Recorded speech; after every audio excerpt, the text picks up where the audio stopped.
Rain fell like judgment across the marble steps of one of New York's most impenetrable estates.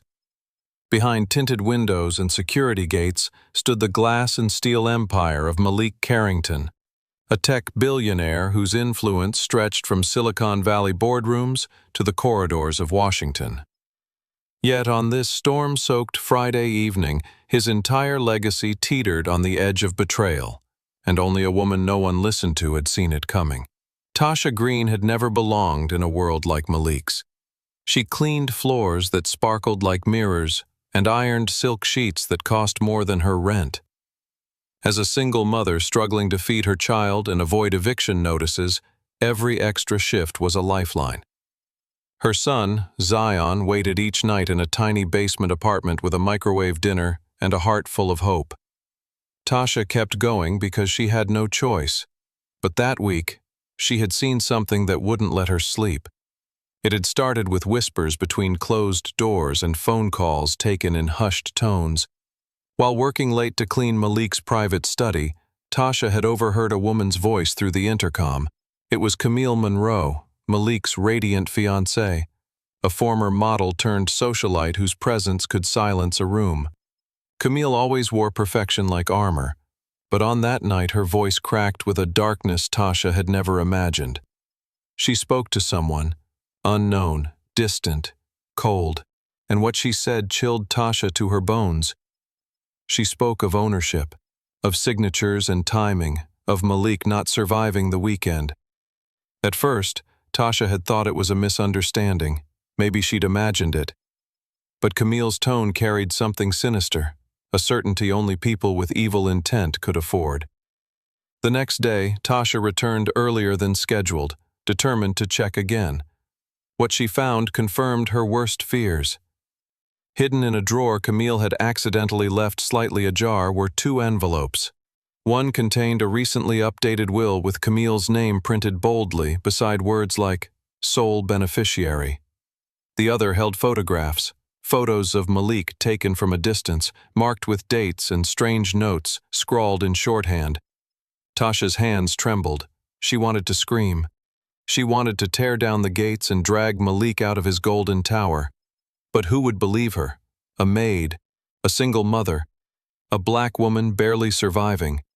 Still, she knew silence could mean death, and no amount of fear would let her carry that weight.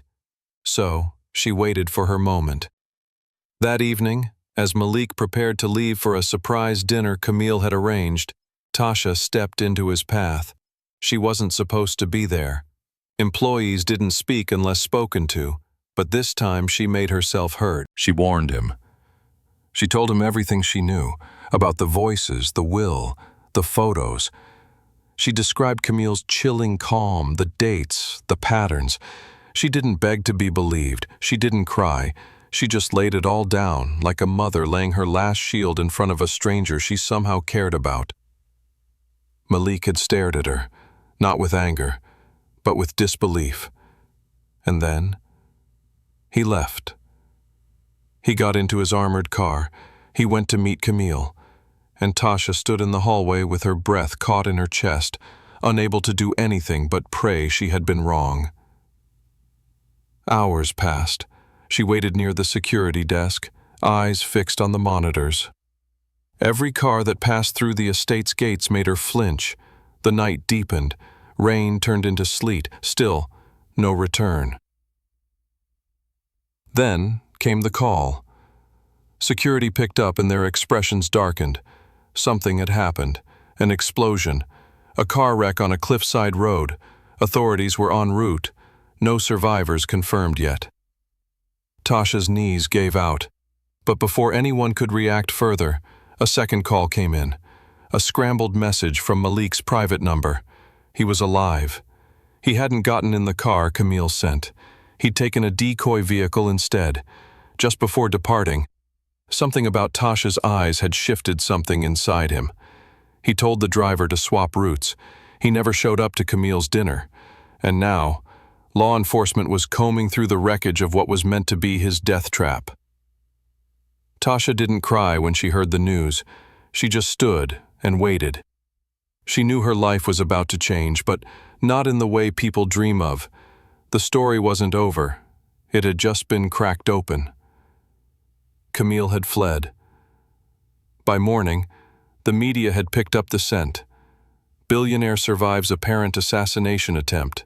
Fiancee missing after explosion. But behind the headlines was something quieter. A single mother who had chosen to risk everything to speak up, and a man powerful enough to finally start listening. Still, Malik hadn't contacted her. Not directly, not yet. And Tasha knew deep down, if Camille had tried once, she might try again. This wasn't about money. It was about power. About betrayal dressed in diamonds and promises soaked in blood.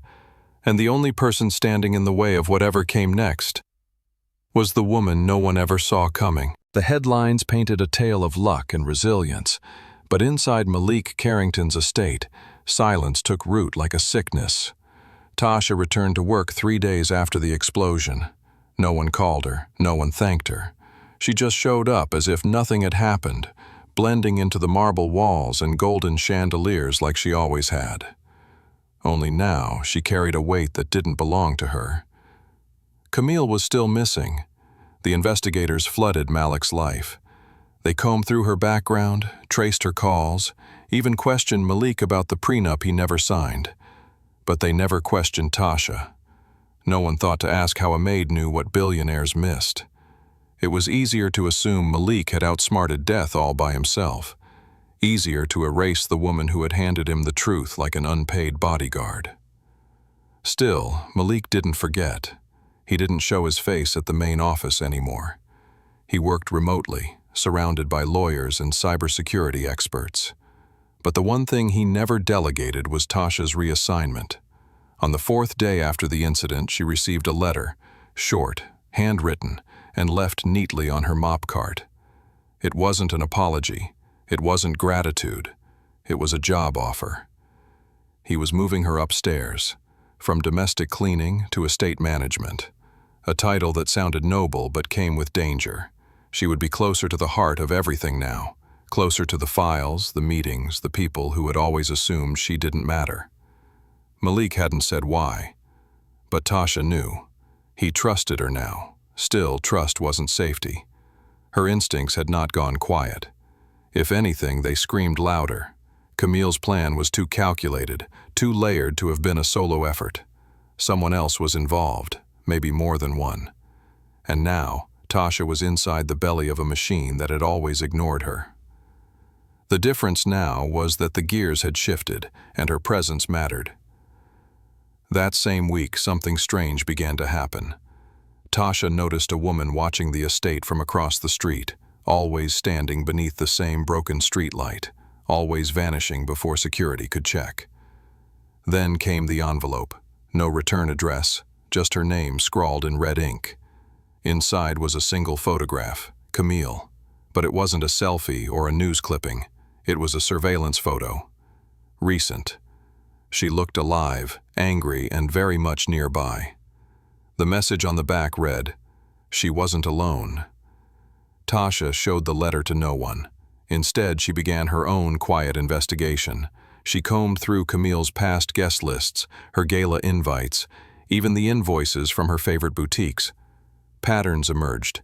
Names that appeared too often, staff that had access to secure areas, deliveries timed a little too perfectly. Camille hadn't just been building a trap for Malik. She'd been building an exit route. One name stood out, Jude Cormack, private security consultant, former intelligence, now operating as personal protection for a handful of socialites in the upper echelons. He'd been at 3 of Camille's events in the last year. His company was paid through a shell account connected to Camille's trust fund. On paper, he looked clean. But Tasha didn't trust paper anymore. She kept digging. One night, as Malik sat in his study reviewing documents, Tasha slipped an envelope onto his desk. No words, just proof. Invoices, routes, Jude's photo, the same man who once served in covert detail overseas, was now being paid to shadow billionaires like prey.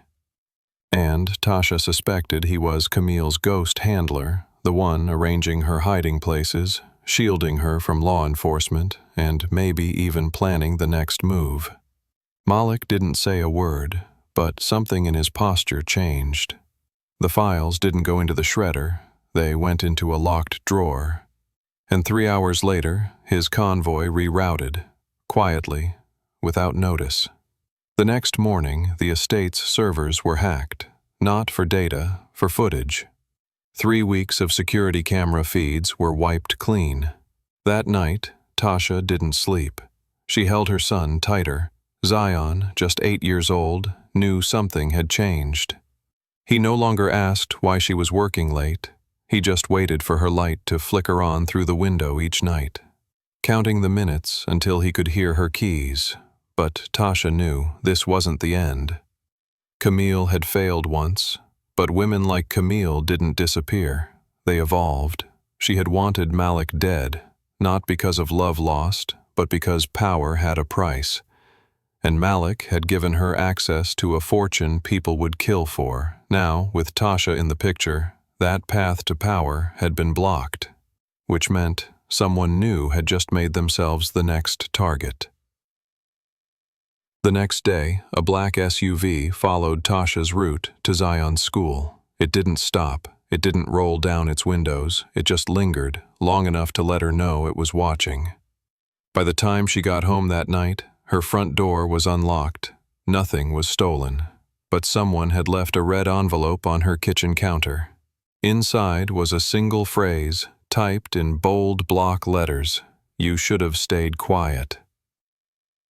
Tasha didn't scream. She didn't cry. She simply folded the envelope, placed it inside a metal tin, and buried it beneath a loose floorboard under her kitchen sink, next to every other warning she received since stepping into the billionaire's world. Fear was a luxury she couldn't afford, not when her son's safety depended on every breath she took being calculated, quiet, and deliberate. The next morning, she walked Zion to school herself.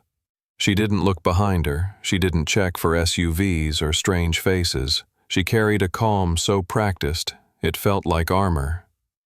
But inside, every nerve in her body pulsed with dread. That evening, Tasha requested a private meeting with Malik. She entered the main office through the rear hallway, bypassing the glass doors and marble foyer meant for executives and guests. Malik was alone in his study, leaning over blueprints for a new tech campus.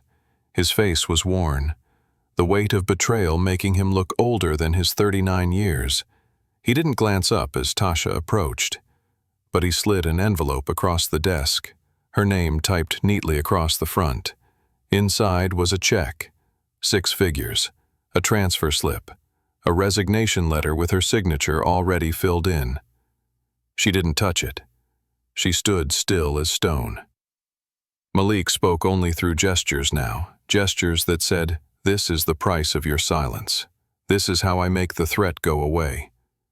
He wasn't trying to be cruel, he was trying to be practical.